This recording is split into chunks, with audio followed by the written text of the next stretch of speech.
الحمد للہ رب العالمین والصلاة والسلام علی اشرف الانبیاء والمرسلین وعلی آلہ وصحبہ ومن استنى بسنتہ الی یوم الدین اللہم اجعلنا منہم ومن الذین آمنوا وعملوا الصالحات وتواصوا بالحق وتواصوا بالصبر آمین یا رب العالمین ثم اما بعد فاعوذ باللہ من الشیطان الرجیم بسم اللہ الرحمن الرحیم رب اشرح لی صدری ویسر لی امری واحلل عقدۃ من لسانی یفقهوا قولی اللہم ثبتنا عند الموت بلا الہ الا اللہ۔ اے ہمارے اللہ، ہمیں ہماری موت پر کلمہ لا الہ الا اللہ پر ثابت قدم رکھیے، آمین یا رب العالمین۔ الحمدللہ مسلمانوں کے نئے سال کا آغاز ہونے والا ہے، محرم کا مہینہ، اس کے اوپر کچھ بات کر لیتے ہیں۔ محرم الحرام، جس کو شہر اللہ بھی کہا جاتا ہے۔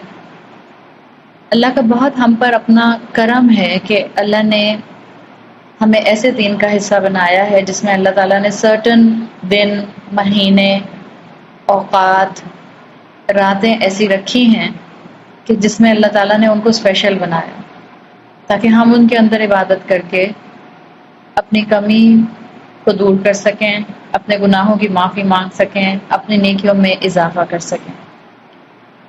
محرم کا مہینہ اسلامی کیلنڈر کا پہلا مہینہ ہے۔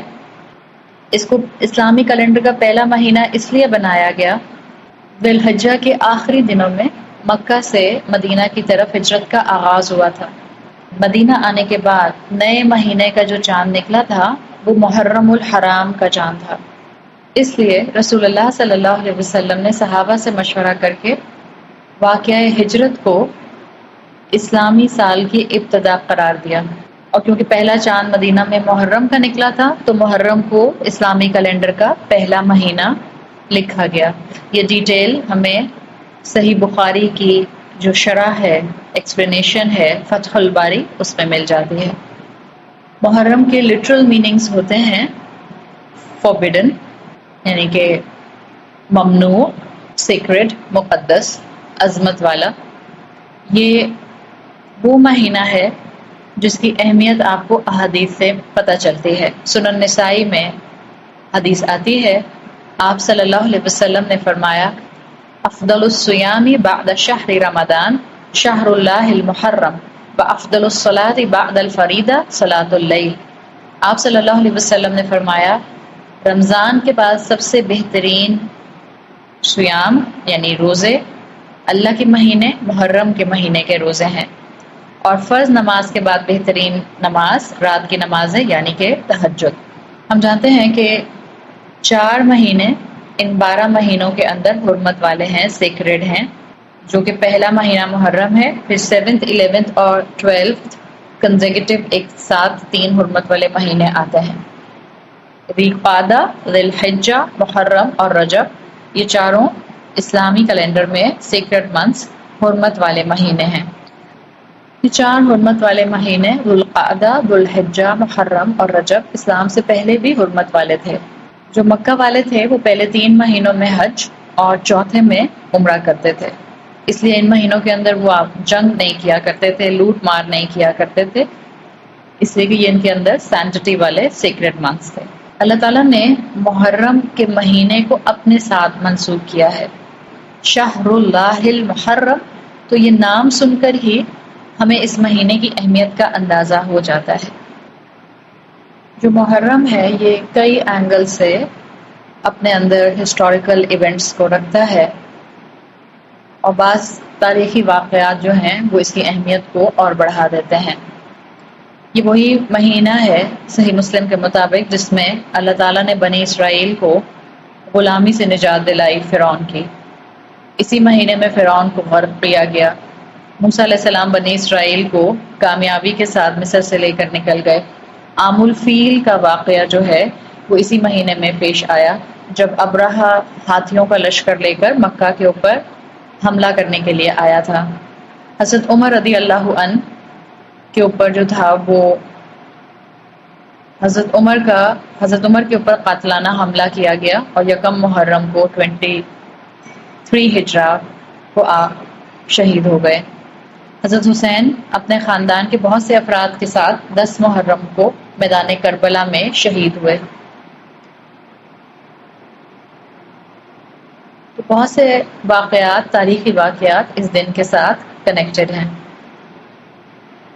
یہ جو حرمت والے مہینے ہیں، ان کے بارے میں تفسیر ابن کثیر میں یہ لکھا گیا ہے کہ ویسے تو تمام حالات کے اندر، پورے سال کے اندر اللہ کی نافرمانی کرنا پسندیدہ نہیں ہے، پورے سال اللہ کی نافرمانی نہیں کی جا سکتی، لیکن ان حرمت والے مہینوں میں نافرمانی کرنے سے میکسیمم بچنا چاہیے، اس لیے کہ ان مہینوں کے اندر برائی جو ہے وہ بڑا گناہ بن جاتی ہے۔ یعنی برائی کرنا تو ہمیشہ برا ہوتا ہے، لیکن ان مہینوں میں برائی کرنا بڑا گناہ ہوتا ہے۔ ابن عباس رضی اللہ عنہ کے مطابق ان مہینوں میں گناہ انسان پر بڑے بڑے برڈن لے کر آتا ہے۔ ابن عباس واضح کرتے ہیں کہ بالکل جیسے اللہ نے اپنی مخلوقات میں کچھ کو ایلیٹ رکھا ہے، جیسے اللہ تعالیٰ نے اپنی مخلوقات میں فرشتوں کو خاص رکھا اپنے کاموں کے لیے، اللہ تعالیٰ نے اپنی مخلوقات میں انسان کو اشرف المخلوقات رکھا، پھر اللہ نے انسانوں میں ایلیٹ کلاس رکھی جیسے کہ انبیاء اور رسول، پھر اللہ تعالیٰ نے مختلف سپیچ پیٹرن بنائے اور ان سب تمام میں اللہ تعالیٰ نے اپنے کلام کو، ذکر اللہ کو اہمیت دی۔ اللہ نے زمین کے اندر کچھ حصے، کچھ سپیسز خاص رکھیں جیسے کہ مساجد۔ اسی طرح مہینوں میں اللہ تعالیٰ نے اہمیت کے پوائنٹ آف ویو سے رمضان کو سلیکٹ کیا۔ اسی طرح اللہ تعالیٰ نے مہینوں کے اندر اہمیت کے پوائنٹ آف ویو سے حرمت والے 4 مہینوں کو سلیکٹ کیا جن میں محرم بھی موجود ہے۔ دنوں کے اندر اللہ تعالیٰ نے جمعے کے دن کو اہمیت کا حامل بنایا۔ راتوں کے اندر اللہ تعالیٰ نے لیلۃ القدر کو سال میں 1 مرتبہ اہم بنایا اور ہر رات تہجد کے وقت کو اللہ تعالیٰ نے اہمیت دی۔ تو یہ جو اللہ نے اسپیسیفک ٹائم، ڈیز اور منتھس چنے ہیں، اس میں نیکی انسان کے اجر کو بڑھا دیتی ہے۔ ان اوقات کو میکسیمم یوز کرنے کی کوشش کریں۔ محرم کا مہینہ آ رہا ہے، اپنی پچھلی زندگی کو ہم مڑ کر دیکھتے ہیں تو بہت سی زندگی ماضی ہو گئی اور ماضی میں بہت سی غلطیاں بھی ہم سے ہو گئیں۔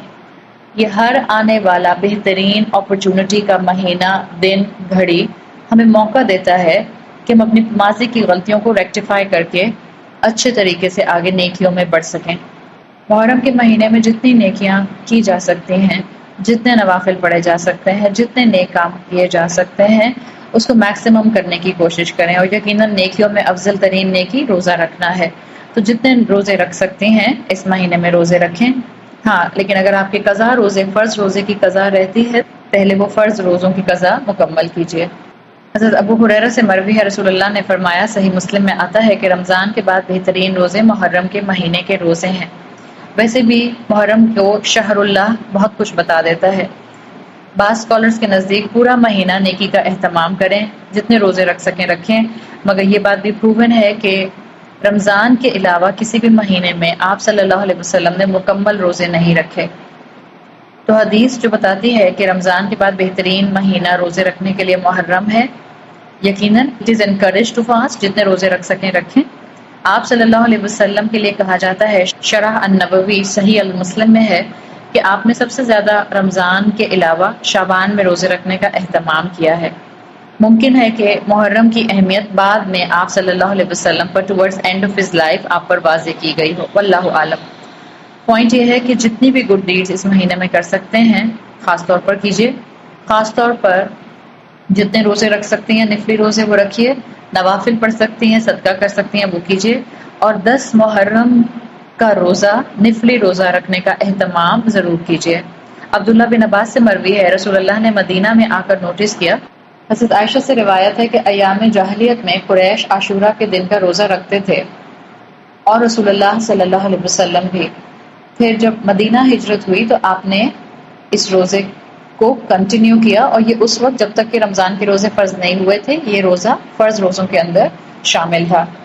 عبداللہ بن عباس سے مروی ہے، رسول اللہ نے مدینہ آ کر نوٹس کیا کہ بنی اسرائیل 10 محرم کو روزہ رکھتے ہیں، تو رسول اللہ نے وجہ معلوم کی۔ ان کے ریبائز نے بتایا کہ یہ وہ دن ہے جس دن اللہ تعالیٰ نے بنی اسرائیل کو فرعون سے نجات دلائی تھی اور فرعون کو غرق کر دیا تھا۔ تو ہم موسیٰ کے ساتھ اس دن کو سیلیبریٹ کرتے تھے اور ہم روزہ رکھا کرتے تھے، اور موسیٰ علیہ السلام کے بعد ہم موسیٰ علیہ السلام کی سنت کو پورا کرتے ہیں۔ آپ صلی اللہ علیہ وسلم نے فرمایا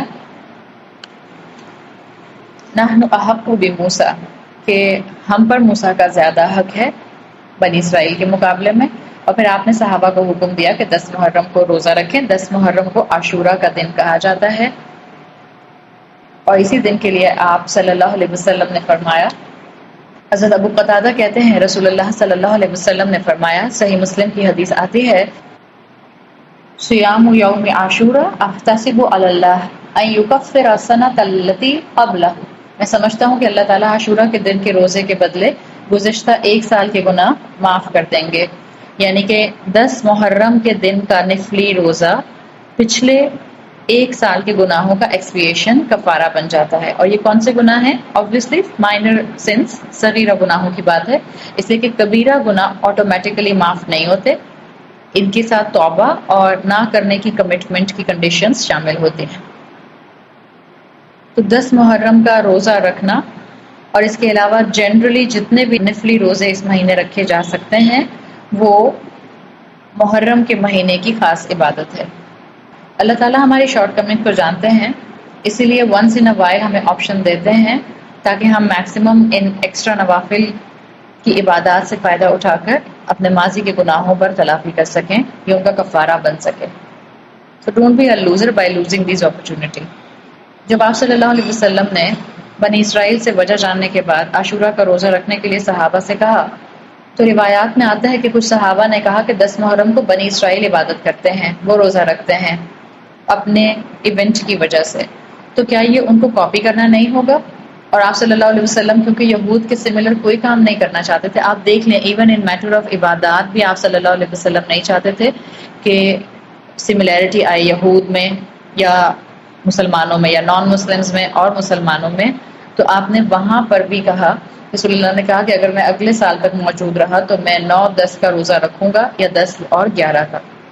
اس سے پتہ چلتا ہے کہ کسی بھی سیلیبریشن کو عبادات کے ساتھ ساتھ کسی بھی کلچر کو جس کا تعلق نان مسلم کمیونٹی سے ہو، اہل کتاب سے ہو، اس کو جتنا میکسیمم ہم اوائڈ کر سکیں اس کو ہم اوائڈ کریں۔ اسی لیے اسکالرز کہتے ہیں کہ عاشورہ کا روزہ، 10 محرم کا روزہ مستحب ہے کہ اس کے ساتھ آپ یا تو 9 کا روزہ رکھ لیجئے یا 11 کا روزہ رکھ لیجئے۔ ہائر لیول ہوگا کہ کوئی انسان 9 اور 10 دونوں کا روزہ رکھے، اینڈ دا ہائیسٹ لیول ان محرم کی عبادات 9، 10 اور 11 کا روزہ رکھنا یہ سنت ہے، ایک دن پہلے 10 محرم سے اور ایک دن بعد 10 محرم کے۔ اپنے محرم کی گھڑیوں کو جتنا ذکر میں، تسبیحات میں، صدقے میں، استغفار میں استعمال کر سکتے ہیں اتنا استعمال کیجئے۔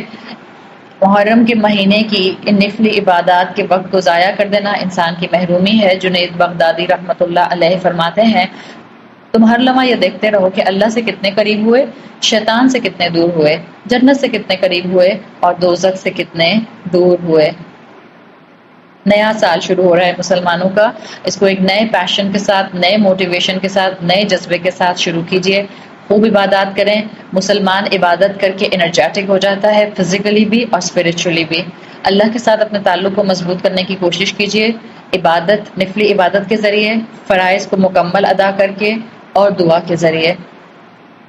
کوئی سورت یاد کرنے کا ٹارگٹ رکھ لیجئے، کوئی قرآن کا پورشن تلاوت کرنے کا ٹارگٹ رکھ لیجئے، والدین کی خدمت تھوڑی ایکسٹرا کر لیجئے، رشتہ داروں کے حقوق کی ادائیگی میں جو بہتری لا سکتے ہیں اس کے لیے کوئی سٹیپ اٹھائیے، اپنے بچوں کی تربیت کی طرف کوئی توجہ کے اینگل جو آپ خاص اس مہینے لا سکتے ہیں اس نیت سے لائیے کہ اللہ آپ کی اس کوشش میں برکت ڈالے گا۔ نافع علم حاصل کرنے کی کوشش کیجئے۔ معاشرے کے پسے ہوئے طبقے کے لیے اگر کوئی آپ فلنتھراپسٹ سوشل ایکٹیویٹی کر سکتے ہیں تو وہ کیجئے۔ یہ سب وہ نیکیاں ہیں جو ہمیں محرم کے مہینے میں میکسیمم کرنے کی ضرورت ہے۔ میکسیمم اپنے آپ کو جھگڑے سے، بحث سے، فتنے اور فساد سے دور رکھیے۔ آپ صلی اللہ علیہ وسلم کا ایک پیغام اگر ہم یاد رکھیں تو ہم آپس میں اپنی زبان کو بھی کنٹرول کر سکتے ہیں اور اپنے معاملات کو بھی بہتر کر سکتے ہیں اور اپنی فیملی میں کانفلکٹ ریزولوشن بہت اچھی طرح سے کر سکتے ہیں۔ آپ کا پیغام جو آپ نے اپنے آخری خطبے میں دیا تھا کہ تمہارا خون، تمہارا مال اور تمہاری عزت ایک دوسرے پر اسی طرح حرام ہے جس طرح تمہارے آج کے دن کی، اس شہر کی اور اس مہینے کی حرمت ہے، یہ پیغام رسول اللہ صلی اللہ علیہ وسلم کا ہمارے لیے کافی ہے۔ اس مہینے پریکٹس کیجئے تاکہ باقی 11 مہینے ہم اس کو امپلیمنٹ کر سکیں۔ اپنے زبان اور اپنے عمل سے کسی کو تکلیف مت دیجیے۔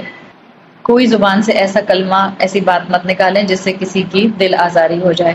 صحابہ کرام جیسی بے مثال شخصیات کے لیے اپنی زبان سے کوئی نامناسب لفظ یا جملہ ان کے لیے ادا مت کیجیے، ان کی شان میں گستاخی نہ کیجیے۔ اگر آپ کی کسی کے ساتھ کوئی ناراضگی ہے تو اس مہینے اپنی نیکی کو بڑھانے کے لیے آگے بڑھ کر سامنے والے کے ساتھ معاملہ ٹھیک کرنے کی کوشش کریں۔ چاہے آپ کی غلطی نہیں ہے، اس کو ریزالو کرنے کی طرف لے کر جائیں۔ اللہ تعالی ہم سب کو صراط مستقیم پر چلنے کی توفیق عطا فرمائے۔ جتنا ہو سکتا ہے ابھی سے پلان کیجئے، اور پہلے دن سے اگر چاند نظر آتے ساتھ ہی اپنی عبادات کو پلان کیجئے۔ قرآن کی ریسیٹیشن، 10 محرم کا روزہ منیمم کم سے کم، اور صدقات، اور اپنی شخصیت میں بہتری کی طرف آنے کے لیے اللہ سے مدد اور دعا مانگیے۔ اللہ تعالی ہمیں خیر و عافیت سے اس مہینے میں عبادت کرنے کی اور صراط مستقیم پر زندگی بھر چلنے کی توفیق عطا فرمائے۔ اللہ تعالی ہمارے آنے والے سال میں ہمیں ایمان، صحت، تندرستی، طاقت، اسٹیمنا، والدین کی فرما برداری اور اولاد کی فرما برداری نصیب فرمائے۔ اللہ ہمیں ہمارے والدین کے لیے اور ہماری اولادوں کو ہمارے لیے بہترین صدقہ جاریہ بنائے۔ سبحانک اللہم و بحمدک، نشہد ان لا الہ الا انت، نستغفرک و نتوب الیک۔ جزاک اللہ خیرا۔ السلام علیکم ورحمۃ اللہ وبرکاتہ۔